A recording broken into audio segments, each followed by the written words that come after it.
अस्सलामुअलैकुम दोस्त, कैसे हो? उम्मीद करता हूँ आप अच्छे होंगे।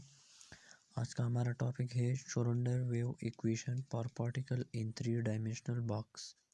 इससे पहले हमने वो 1 डायमेंशनल बॉक्स के लिए पढ़ा था। आज हम पढ़ेंगे 3 डायमेंशनल बॉक्स के लिए। तो हमारे पास एक 3 डायमेंशनल बॉक्स है जिसमें ये एक्स एक्सिस है और ये वाई एक्सिस और ये जेड एक्सिस है। ठीक है, ये इसका साइड ए है, ये साइड बी है और ये साइड सी है। So consider a particle of mass m is moving in box having side A, B, C along x, y, z। हमारे पास एक पार्टिकल है जिसका मास m है, वो बॉक्स में मूव करता है जिसकी साइड्स A, B, C है और along x, y, z पर। So the potential energy यानी V equal to 0 inside box, यानी inside box potential energy वो 0 होता है। So potential energy या V x, y, z equal to 0। Potential energy V is infinity at boundary of the wall. So Schrodinger wave equation for particle move in 3 dimensional box, यानी Schrodinger wave equation उस particle के लिए जो 3 dimensional box में move करता है उसके लिए हम उस तरह लिख सकते हैं कि D square psi divide by D X square plus D square psi divide by D Y square plus D square psi divide by D Z square plus 8 pi square M H square E minus V psi equal to 0। इस v की जगह हम 0 put करते हैं तो हमारे पास ये इक्वेशन आता है। ठीक है, ये वाली इक्वेशन है। अब हमको पता है कि D square divide by D X square plus D square divide by D Y square plus D square divide by D Z square ये बराबर होता है डेल स्क्वायर यानी लैप्लासियन ऑपरेटर का। तो हम इस की जगह हम क्या पुट करते हैं, ये लैप्लासियन ऑपरेटर पुट करते हैं। तो ये del square psi plus 8 pi square M divide by H square E psi equal to 0। ये हमारे पास जो है ये इक्वेशन है। So this equation 2 is second order partial differential equation. ये हमारे पास second order partial differential equation है। वेयर वेव फंक्शन यानी इसमें जो ये वेव फंक्शन है so is function of coordinate. ये coordinate is a function of coordinate यानी ये कोऑर्डिनेट्स का फंक्शन है यानी एक्स वाई जी का। So psi X Y Z is product of 3 function यानी ये 3 फंक्शन का प्रोडक्ट होगा। जैसा ये psi X Y Z equal to capital X small X plus capital Y small Y plus capital Z small Z. This is equation number 3। अब इस equation number 3 को हम क्या करते हैं, taking double derivatives of equation 3। हम इस equation 3 का डबल डेरिवेटिव्स लेते हैं। तो हम with respect to X axis अगर हम एक्सिस पर लेते हैं तो हमारे पास ये जो है ये साई की इस साई के साथ हम क्या डिराइव करते हैं, इसको हम D square divide by D X square with respect to X अगर हम पॉइंट करते हैं तो हमारे पास ये D square divide by psi divide by D X square और वाई जी अपनी जगह पर रह जाएगा क्योंकि हम इसकी नहीं लेते हैं डिराइवेटिव। ठीक है, तो हम सिर्फ एक्स का लेते हैं इसलिए हमने एक्स के साथ D square divide by D square लिया है। इक्वेशन नंबर 4 है। इस तरह इक्वेशन नंबर यानी विद रिस्पेक्ट टू वाई तो हम इधर वाई लिखते हैं एक्स की जगह और इधर एक्स की जगह भी वाई लेते हैं। ठीक है, अगर हम with respect to Z point करते हैं तो हमारे पास D square psi divide by D Z square equal to X Y D square Z divide by D Z square. ये इक्वेशन नंबर 4, 5 और इक्वेशन नंबर 6 है। अब इक्वेशन नंबर 4, इक्वेशन नंबर 5 और इक्वेशन नंबर 6 को हम इक्वेशन नंबर 2 में put करते हैं। हमारे पास ये इक्वेशन नंबर 2 है। तो इन तीनों की जगह हम क्या पुट करते हैं, ये वैल्यू पुट करते हैं तो हमारे पास ये इक्वेशन आता है। तो देखो ये Y Z D X D square X divide by D X square plus X Z D square Y divide by D Y square plus X Y D square Z divide by D Z square plus 8 pi square M divide by H square E और X Y जी ईसाई की जगह हमने put किया है x Y जी। तो हमारे पास ये इक्वेशन नंबर 7 है। अब इस इक्वेशन नंबर 7 को हम एक्स वाई जेड ये इस पर डिवाइड करते हैं तो हमारे पास ये वाली इक्वेशन बन जाता है। इसमें ये एक्स वाई ये कैंसिल हो जाएगा और ये 1/x और इधर 1/y आ जाएगा और इधर 1/z आ जाएगा, बाकी सारी वैल्यू अपनी जगह पर आ जाएगा। ठीक है, तो ये इक्वेशन नंबर 8 है। So in equation number 8 each term in left hand side is the function of only one variable. यानी इस इक्वेशन नंबर 8 में जो लेफ्ट हैंड साइड तरफ वाली जो वैल्यूज है इसमें हर टर्म जो है वो बराबर है ओनली वन वेरिएबल का।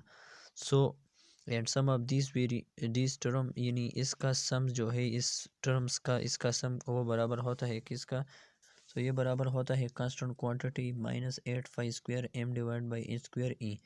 तो हम इसको अलग अलग लेते हैं तो 1/x इस तरह 1/y और 1/z और ये वैल्यू आएगा।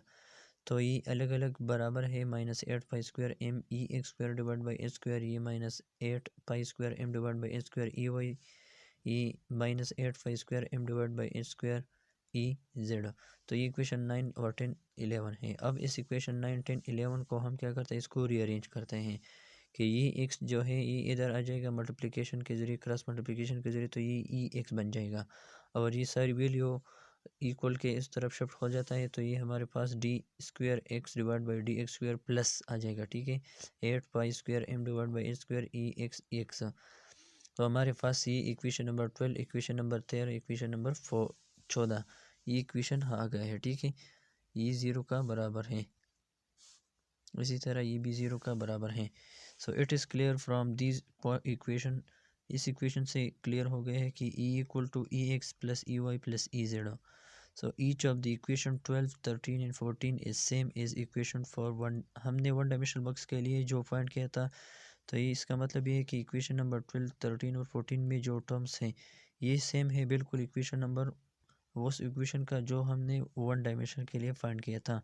सो therefore solution of this equation, हम इस इक्वेशन का सोल्यूशन इस तरह कर सकते हैं कि हमारे पास एक्स ई बराबर है √2/a sine N X pi X divide by A और ये Y equal to √2b sine N Y pi Y by B और इसी तरह z equal to √2/c sine N C Z pi Z divide by C.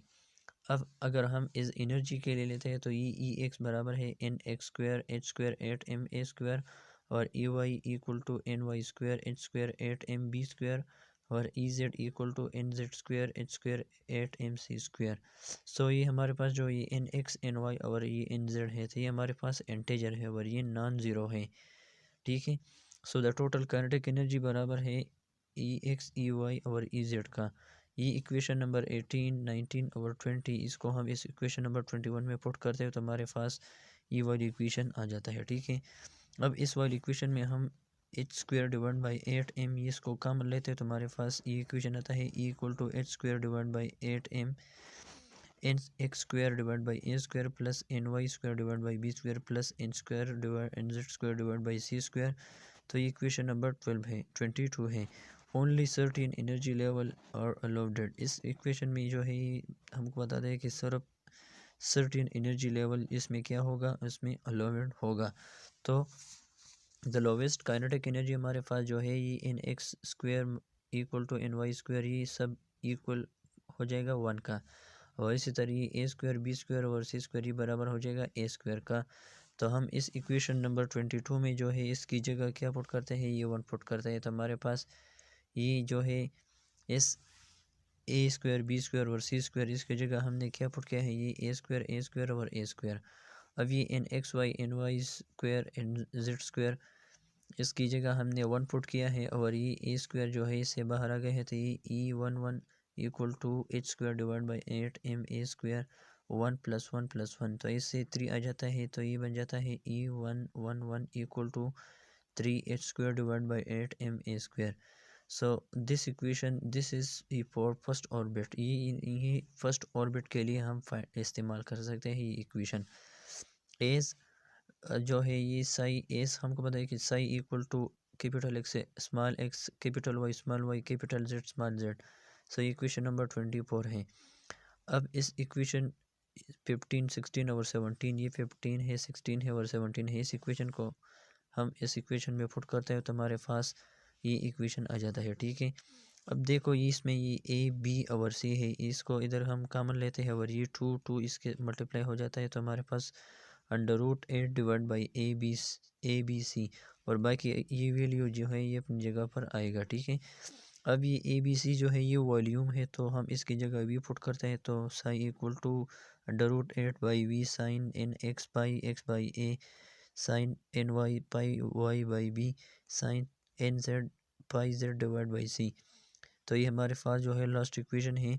So here factor √8 by V is normalization of factor और constant, यानी ये normalisation है, normalisation factor है या constant है, ठीक है, ये जो है √8 डिवाइड बाई पाई।